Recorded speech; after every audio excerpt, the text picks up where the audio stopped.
today with Kress Jones, and we're going to do a little discussion with him about life and his experiences here in Lee County, cowboying in general, the induction into the Lee County Cowboy Hall of Fame, and thanks for sitting down and doing this with us. You're very welcome. Let's talk about Lee County in general first. When I first moved here a number of years back, 4 or 5 years back, somebody said this is no place for sissies. And talk about Lee County and what's it been like to rodeo and to ranch and to ride in Lee County over the years. Well, when we came here in the '62, we didn't rope. We went out to the Dad Cooper Memorial Rope at Monument Arena, and it was awesome. And I figured out, what a bunch of talent. And if you didn't rope, you was not going to be anybody, or if you wasn't a cowboy.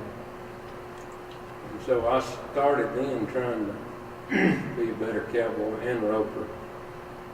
And never been in the ring, just very little, but it was pretty awesome. Coopers and Troy Ford and the Joneses, Buck Jones. Just a lot of talent. What was Lee County like back in 1962? There wasn't no money where we was at. Didn't seem like a lot of people here, but it was just hard work. We worked cattle, they worked, whatever we could do to make money, broke horses. My dad went to work for Ben Alexander in '62. We met a lot of good people in Lee County. Liked the people. The oil field wasn't as heavy as we've seen it. But it was a lot of good people in the oil field. You remember the first place you lived in Lee County? Yes, sir. Ben Alexander's farm right out north of town on Mullen Drive right there on Nose Road right there on the left. There, my dad farmed that alfalfa patch and run cattle. And my dad, he always rode young horses. And my dad, he was just a hard worker, but he never met a stranger. He was pretty awesome. He could go anywhere, and he was. This was just my opinion when I was a boy. The best hand with a horse. Now, what was his name? Cowboy Jones. VR Cowboy Jones. Nickname was Cowboy. Yes, sir. And he was the best hand at sorting cattle, anything to do with cattle and horses. Which that was my opinion. And, he could do anything. And that's where you learned the skills? Yes, sir. He teach you how to rope? Yes, sir. And ride? Mm-hmm. And work cattle? All of that. And just stuck with it? Yes, sir. And then talk about your family. Let's talk about Trish and the family. Well, I was working for Ray McNeil, which is a state representative, and Merle McNeil in the early years, and that's where I met Tricia in the Brandon pen. Patricia Sullins, Mara and Magine Sullins. And it's pretty awesome to work on a big ranch because you're going to learn a lot. And you met in the Brandon pen? Yes, sir. We flanked together. I had a hard time keeping my mind on the calves. What year would that have been? He's looking over at her. 62. 62-ish? 62. So 62. We met on the state line on Charcy Taylor's place out here, Texas and New Mexico. The corrals was kind of in the state line, and the gate opened up into New Mexico. So we could work cattle on the Texas side, open the gate, and they would go into New Mexico or vice versa. And that's the first time. My dad went to work for Charcy Taylor and clarified those widow women and very nice ladies. And you picked up and was working with them and Yes, working sir. I helped my dad whenever he needed it. in the Brandon pen? All of that. How long did y'all date, you and Patricia? About that. 3 years too. 3 years. Married in what year? 1967. Marcy, she lives in Boise, Idaho. We've got 3 kids. And she was in the service and went to Saudi, and her husband was in the service too. He was over there too. And anyway, Kurt, he grew up here, a New Mexico high school champion and college champion, and went to the finals maybe 3 times. Never did win a world championship, was really a good hand. He's out on the ranch now. So 3rd generation rancher. Yes, sir. And Christy, she lives next door. She's the go-to girl. She lives right there. So the 3 kids, Marcy, Kurt, and Christy. Yes, sir. Been married coming up on 50 years, 49 this year, I suppose. Yes, sir. All ranching and working right here in Lee County.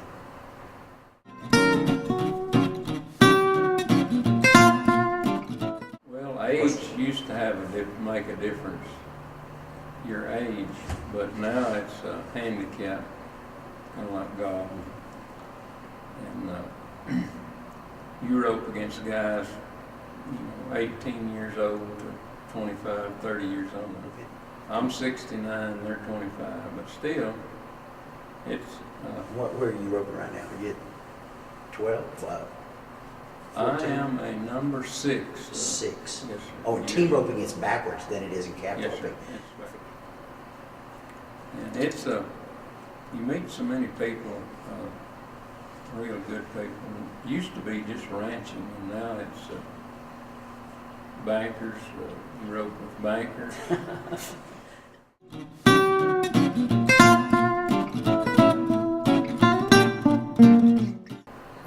We probably got an advantage because we ride, looking after cattle more than they would ride, yes, sir. But they're competitive, and if they got good jobs, they have good horses, and they rope good.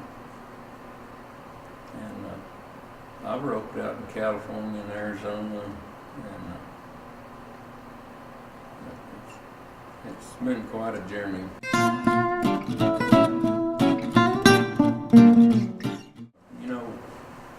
Drought is a big deal, and fire, and you have to work at it, and the quality of your cattle, and you got to be a good neighbor, and your bond has got to be your word. If you have a neighbor that his cattle gets on you, you want to make sure that he gets that cow back, calf, whatever. And then you're a good neighbor from now on.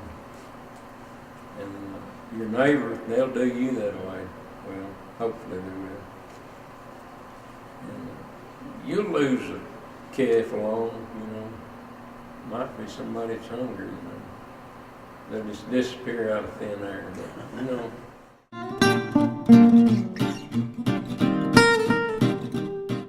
No, I've done away with the day working, getting up at like 4 o'clock, 3 o'clock. That's all went to the wayside. But you used to? Yes, sir.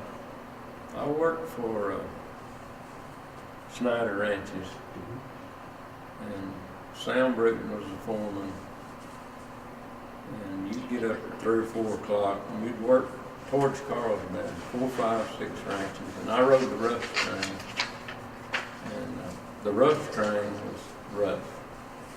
You didn't say, I'll take the rough train, because you might come back with a plaster Paris on your arm or your leg. We're going to talk about that in just a minute. A recent crash, I think. Yeah, but anyway, they were really good people to work for, honest. Larry Squires, really good man.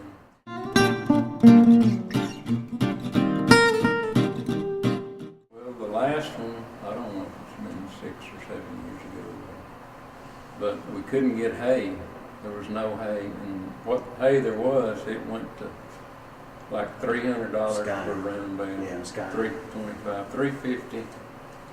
They even would go to Montana or Colorado and get hay. And then you could feed your cattle up, you know. You gotta be good stewards of the land, oil field. You gotta get along with the oil field. Most of them are pretty honest, and they'll work with you. And they'll come across you. You just gotta get along. There was years, we had no income from oil field years ago. And my dad inherited a couple of ranches, and then the oil field really got good, and we got really good income off of oil field. And it really made a better rancher out of you. The more income you had, the better rancher you were.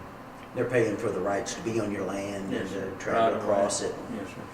drive on it. Mm-hmm. Did you ever do any saltwater disposal or anything like that? Yes, sir. We have one that we're just get a percent out of it, which it's been really good. Talk about some of the problems of ranching. I mean, in addition to drought and fire that you've already mentioned, predators. Yeah, coyotes are. If they get to killing calves, you can lose some calves. You know, lose their tails. You know, bite their ears off. But you just gotta stay on top of it all the time. Feeding we fed out of a feeder where you could look at your calves while they were calving and know what was going on. Right. You had a doe, you had a cow that wasn't giving enough milk, big bag. And of course you had to maintain your herd, the age and quality. And you got to keep your fences up. Good fences makes good neighbors. I'm sure everybody's heard that. And you know, things happen between neighbors, but you can't become enemies. It's a give and take. And if he needs help, you got to go help him. And hopefully that works the other way around. Yes, sir. We quit neighboring years ago. It just took too much time to help all the neighbors. And so we would just get a small group and work our cattle and not do the other deal. The money and a young guy trying to get a ranch and get a start, it would be pretty hard. And it could be done. We looked after wheat cattle over in Gaines County across the Texas line, and doctored lots of cattle and took care of them. But the price of cattle had got so high before the oil field went down. Well, you couldn't afford them. You couldn't afford to buy them. Couldn't afford to start fresh. No. And you kept your heifers. And you had to breed your heifers to a low birth weight bull, or pull the calves, stay up all night, and whenever. Get your wife to look out the window, put them there where she could see them, and she would be a helper at night, you know, with pickup lights. And you got to get out there and get it. Well, like your job, you got to get out there and get it. Well, you get a little older and you think you're still invincible, and you get on one of those dun horses with a stripe down his back, black mane and tail, Yeah. that just moves across the ground, but he's already been spoiled. And you think, well, I'm not 25 years old, but, you know. And of course, he throwed me and turned me every which way but loose. I rode broncs, rough stock in high school, and I hadn't been throwed that high since I was riding broncs in the FFA rodeo. He throwed me, and you look down to see where the horse is. Well, that's good, I'm going to land on him, but it's going to be on his rump, and then you're going off the back, and that's where the back feet come out. But he kicked, but he didn't hit me solid. He hit me with that glancing blow. And of course I got in the rope, and then he drugged me, and I guess the Lord took favor. We've been kicked, and I don't know how many times, and run over. Those broncs, usually if they buck you off or break into when you saddle them, they'll buck over the top of you. And so you got to get under there and swim in them feet and try to come out with both ears still on. But anyway, it's been a journey. I don't know how far he drugged me, but it just came loose. That's out of the blue. I don't know why. But I got up, and of course your boots swelling, and I think, well, I won't look at it right now. I'll hobble around here and try to catch that stupid horse, and I'm going to take him back to the house and go to the emergency room, call my wife.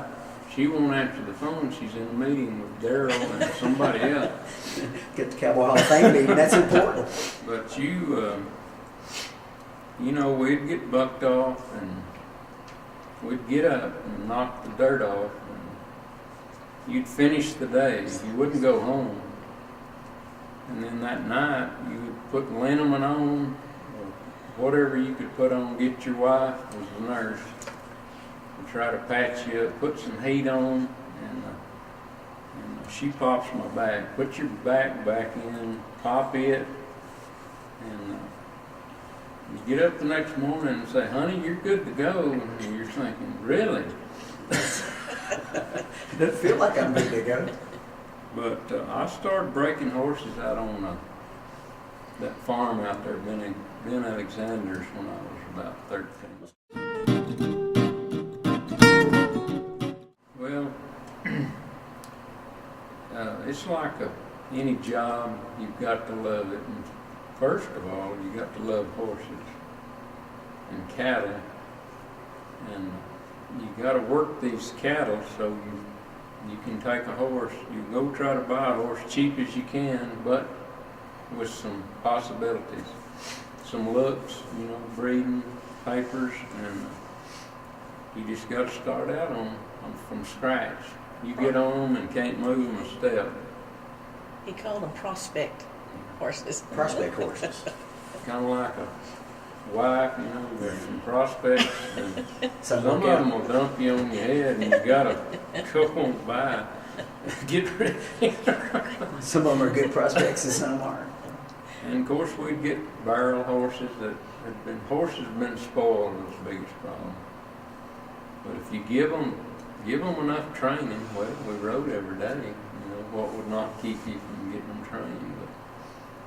But then some people couldn't ride your horses. They just had too much fire in them, and there'd be a lot of dudes, and you couldn't sell them that horse. How often do you ride? Not every day, but I try to rope a couple of times a week, and maybe go to a roping.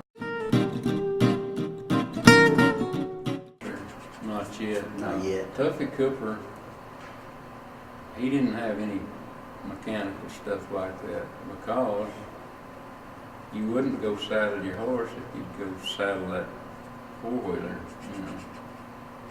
And sometimes you didn't have enough time to saddle a horse, but and he would do that. Tuffy, one of the great cowboys from Lee County. You talked about your dad, Cowboy Jones. Let's talk about some of the others. What names come to mind when you talk about just all-around cowboys in and around Lee County? Tommy Price, he was my wife's uncle. And of course Bob Ensign. Kenny Smith was Kenny Smith, who recently passed away. one of my favorites. And he was a good cowboy. And we roped together. Roped with all of his family. He's just a good man. Are there different, a lot of the cowboys, a lot of people inducted in the Cowboy Hall of Fame are in there because of their rodeo experience, and they never were really working ranchers like yourself. You've done both competition, but your main focus over the years has been making a living with that. You got guys who are, Kenny Smith, that come to mind when you talk about ropers and ranchers and people who work the land, and then there are just rodeo people. some of the Cooper family Yes, sir. come to mind. I got a chance to rope with the Coopers. They were roping calves when I went to the Dad Cooper Memorial, and I thought, well, I'll never get to rope with them. But when they got older, they got where they couldn't rope calves, and they team roped Buck Jones, George Rowland, and Giles Lee. He's another good cowboy. Got to rope. Some good names, and many of them are in the Cowboy Hall of Fame. Yes, sir. It's pretty awesome. I never thought I'd be inducted in the Cowboy Hall of I don't think there was ever any doubt.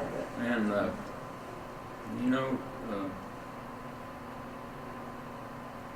it's just a blessing to be connected with all of them, and the people that are in it, and the people that are going to be in it. Yeah, it's really a good thing for the community.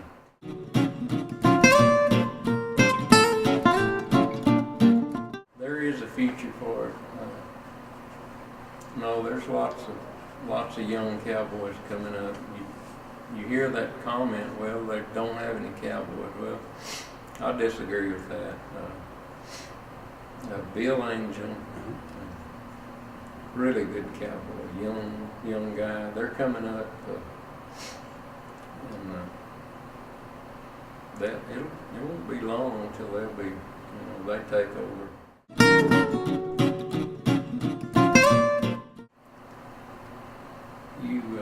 You represent yourself on your word, whether you're a good neighbor, whether you'll help your neighbor. You got to be honest. You can't ever let your honesty slip. Reed Chittum was a banker here, and he told me, he said, I can lend you some money. You don't have any credit, but I'll give you a chance. But you gotta step up and make your payments, and whatever you say you'll do, you gotta do it.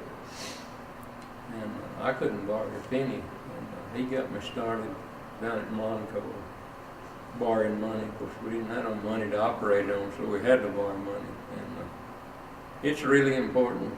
It's your outward appearance, and you don't want somebody to say, well, that guy's not honest. Well, you'll veer away from him. And I want to do business with somebody that's honest, somebody that's good at what they do, somebody that runs good cattle, horses, and I don't know, it just pays off.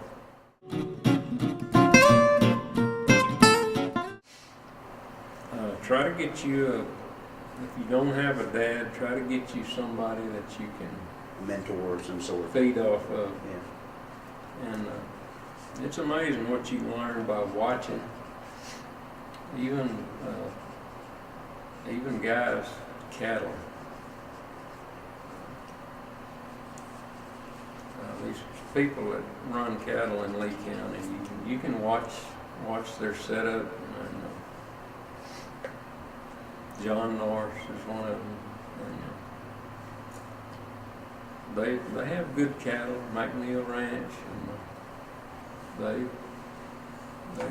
do a good job of running. You got to watch them, and they're doing a good job. So